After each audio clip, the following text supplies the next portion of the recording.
What's going on? El Nino.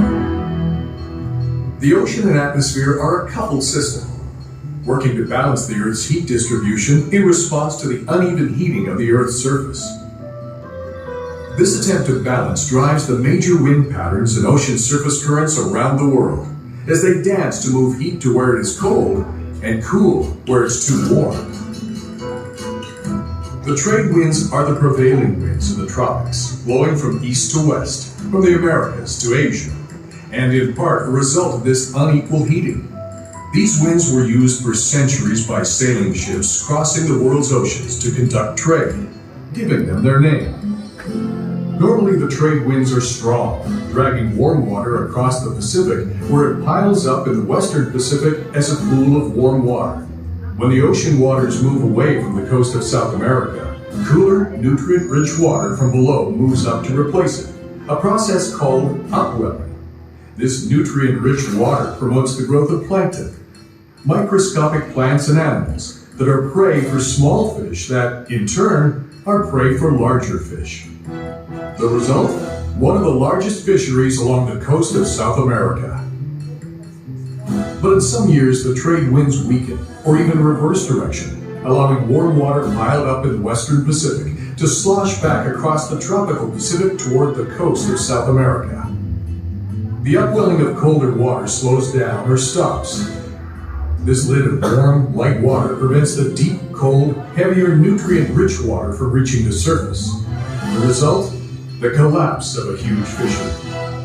This is what Peruvian fishermen call El Nino, the Christ child, because it typically comes around Christmas time. Even though the name El Nino has this local origin, its impacts can be global in extent. An El Nino usually occurs about every 3 to 7 years, and they aren't all the same. Some are much stronger than others.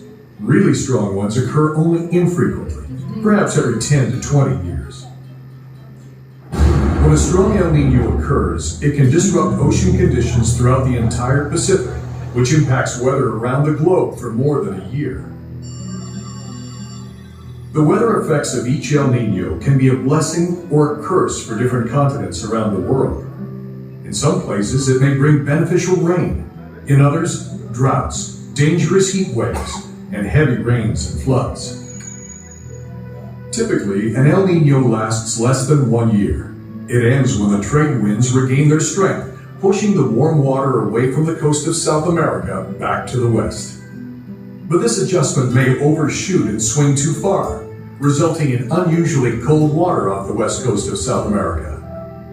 This is called La Niña, the little girl.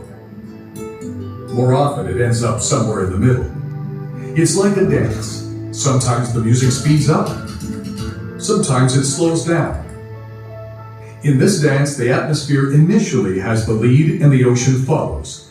Later, the ocean controls and the atmosphere follows.